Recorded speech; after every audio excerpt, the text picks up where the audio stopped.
नमस्कार। नई कविता के बाद जो 1960 के बाद जो कविता लिखी गई उसे साठोत्तरी कविता के नाम से जाना जाता है। साठोत्तरी कविता केवल एक प्रकार की कविता नहीं रही, वो विभिन्न विचारों में बंटकर आगे शाखा प्रशाखाओं में बढ़ती हुई चली गई। थोड़ा सा उस पर नज़र डालकर देखते हैं कि साठोत्तरी कविता आगे चलकर किस हाल में और कैसे आज तक पहुंचती है। 1960 के बाद जो कविता साठोत्तरी कविता कह करके निकली वो मोटे मोटे 3 भागों में बंट करके आगे चलती है। निषेध मूलक कविता और संघर्ष मूलक या वाम कविता या आस्था मूलक कविता। इन 3 भागों के भी प्रशाखाएं अलग हैं, उनकी भी उपशाखाएं अलग हैं। इनको हम थोड़ा थोड़ा पढ़ते हुए आगे बढ़ते हैं। सबसे पहले लेते हैं निषेध मूलक कविता, और इसके अंदर भी बहुत सारे वाद हैं। उन वादों पर सभी पर न जाते हुए प्रमुख वादों को एक बार एक दृष्टि से देखते हैं। इसमें है ए कविता। ए कविता का प्रारंभ 1964 में जगदीश चतुर्वेदी ने अपनी पत्रिका अभिनव काव्य से किया। उसमें इस कविता के विचारों को ए कविता नाम दिया और उसमें 14 कवियों की रचनाओं को प्रकाशित किया। श्याम परमार ने 1965 में ए कविता नाम से ही एक पत्रिका का शुरुआत की या प्रारंभ किया, और 1973 में जगदीश चतुर्वेदी ने निषेध काव्य संग्रह का प्रकाशन किया। इस प्रकार ए कविता नाम से एक वाद या एक विचार शुरुआत साहित्य में हो गया। दूसरा है अस्वीकृत कविता। इसके प्रवर्तक श्री राम शुक्ल हैं, जिन्होंने उत्कर्ष पत्रिका में 1969 में इसकी शुरुआत, विधिवत शुरुआत की, प्रवर्तन किया। श्री राम शुक्ल के सहयोगियों में शरद और मुद्रा राक्षस हैं। उन्होंने भी इस कविता का दर्शन सबके सामने रखा और उन्होंने कहा कि अस्वीकृत कविता वो है जो सच को खुल्लम खुल्ला सबके सामने रखेगी और उसको सबको स्वीकार करना होगा। इसी में आगे है भूखी पीढ़ी कविता।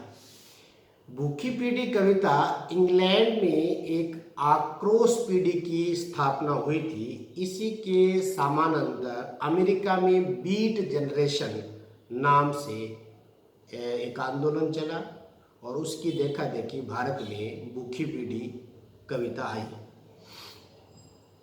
बीट कविता का प्रभाव बंगला में हुआ और बंगला से हिंदी में हुआ। इसमें हिंदी में बहुत सारे विद्वान हैं, जिसमें प्रभाकर माचवे, राजकमल चौधरी, त्रिलोचन, शमशेर बहादुर सिंह, इन्होंने अपने आप को बीट कविता से संबद्ध कर लिया और अभिव्यक्ति पत्रिका के द्वारा प्रभाकर माचवे ने भूखी पीढ़ी से संबंधित अपने विचार और अवधारणाएं प्रस्तुत की। इस प्रकार ये निषेध मूलक कविताएं हैं जिन्होंने तीनों ने अपने अपने दर्शन साहित्य में रखे। तीनों को अगर समग्र रूप में देखें तो इनकी प्रवृत्तियां किस प्रकार रही, तो उन्होंने जितने परंपरागत तत्व थे कविता के उनको सबको अस्वीकृत कर दिया। उच्छृंखल भोगवाद को इन्होंने मान्यता दी और इन्होंने कहा कि मानवता या मानवतावाद का महानाश होने वाला है। लोकतंत्र का इन्होंने विरोध किया। इन्होंने कहा कि लोकतंत्र कामयाब नहीं हो सकता और कविता के प्रति इनका दृष्टिकोण बहुत अधिक सम्मानजनक नहीं था। उन्होंने कहा कि कविता बहुत ज़्यादा समाज का भला नहीं कर सकती। इसीलिए हम कहेंगे कि ये तीनों वाद निषेध मूलक विचारधारा के अंतर्गत रखे जाएंगे। दूसरी अवधारणा या साठोत्तरी के बाद जो धारा बह रही है उसमें है संघर्ष मूलक या वाम कविता। इस संघर्ष मूलक या वाम कविता के अंदर के जो शाखाएं प्रशाखाएं हैं, उपशाखाएं हैं, उनमें है युयुत्सावादी कविता। सलब श्री राम सिंह ने इसका प्रवर्तन किया। 1965 में कलकत्ता से युयुत्सा नामक पत्रिका निकाली। इनके भी कई सहयोगी रहे। चंद्रमौली उपाध्याय, राजीव सक्सेना, रामाश्रय, उमेश, सविता, ये इनके साथ इस आंदोलन से जुड़े और उनका उद्देश्य एक सामाजिक क्रांति करना था। इसी के साथ दूसरे है प्रतिश्रुत पीढ़ी। प्रतिश्रुत पीढ़ी 1968 में डॉक्टर रणजीत ने 8 कवियों की रचनाओं को प्रतिश्रुत पीढ़ी शीर्षक से प्रकाशित की और उन्होंने भी मानवता को महत्व देते हुए अकविता और प्रयोगवादी कविताओं को नकारते हुए अपने विचारों को सामने रखा। नव प्रगतिशील भी इसी में आता है। नव प्रगतिशील में नवल किशोर ने 1966 में कविता पत्रिका में अपने विचारों को सामने रखा। जनवादी कविता।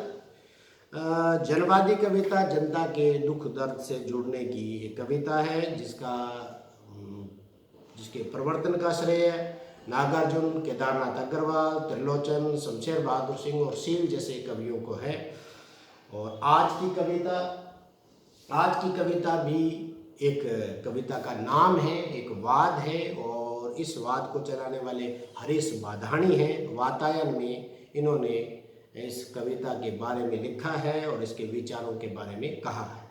इस प्रकार ये संघर्षमूलक कविता के सारे एक साथ समग्र रूप में इनको लिया और इनके समग्र रूप में ही अगर इनकी प्रवृत्तियों की बात करें तो ये वर्तमान व्यवस्था में फैली विसंगतियों पर चोट करते हैं। आधुनिक जनतंत्र पर आक्षेप करते हैं। उन्होंने कहा कि जनतंत्र तो ठीक होता है परंतु आधुनिक जनतंत्र उस जन आकांक्षाओं को पूरा करने में सफल नहीं हुआ है। संघर्ष को ये एक अनिवार्य तत्व मानते हैं और क्रांति की सफलता पर विश्वास इनका बना हुआ है। तो क्रांति करने को ये आह्वान करते हैं और काव्य की प्रतिबद्धता पर भी विश्वास रखते हैं। ये संघर्षमूल या वाम कविता है। वामपंथी ही जनवादी मुख्य रूप से जाने जाते हैं। तीसरा विचार है इनमें आस्था मूलक कविता और इस वाद में या इस धारा में जो शाखाएं प्रशाखाएं हैं वो इस प्रकार है। सनातन सूर्योदय कविता। वीरेंद्र कुमार जैन ने 1962 में भारतीय पत्रिका निकाली और इसमें इस आंदोलन के बारे में विचार सामने रखे। सहज कविता के बारे में डॉक्टर रविंद्र भ्रमर ने 1967 में इस आंदोलन का श्री गणेश किया। उन्होंने एक स्वस्थ, संतुलित, उचित दिशा देने की काव्य को वकालत की। इसके साथ बहुत सारे अन्य साहित्यकार भी जुड़े। उनमें परमानंद श्रीवास्तव, रामदर्श मिश्र, अजय कुमार, हरीश बाधाणी, ओम प्रकाश, श्याम सुंदर घोष और डॉक्टर देवराज आदि प्रमुख हैं। विचार कविता के जो प्रवर्तक हैं उनमें महीप सिंह, डॉक्टर नरेंद्र मोहन, इन्होंने 1973 में संचेतना पत्रिका द्वारा इस आंदोलन को शुरुआत की और इसके साथ कई सहयोगी और जुड़े जिनमें डॉक्टर हरदयाल, नित्यानंद तिवारी, राजीव सक्सेना, डॉक्टर रामदर्श मिश्र, बलदेव वर्षी आदि प्रमुख हैं। और समकालीन कविता विश्वंभर नाथ ने 1976 में अपनी रचना समकालीन कविता की भूमिका से इस आंदोलन को प्रारंभ करने का उन्होंने बात की और ये सभी साठोत्तरी आंदोलनों का समुच्चय है। जितने ही साठोत्तरी कविता के बाद के आंदोलन हैं उनके समुच्चयों को हम समकालीन कविता के नाम से जानते हैं। और इसी में एक और बसता है कैप्सूल कविता या सूत्र कविता। ओंकार नाथ त्रिपाठी द्वारा ये परिवर्तित है जिसमें 2 या 3 पंक्तियों वाली कविता को कैप्सूल कविता कहते हैं और ये भी कविता एक इसी आस्थामूलक कविता का एक हिस्सा है। आस्थामूलक कविता के इस समग्र रूप को देखें तो इसकी प्रवृत्तियाँ इस प्रकार हैं। ये सारे के सारे भविष्य के प्रति आस्थावान हैं।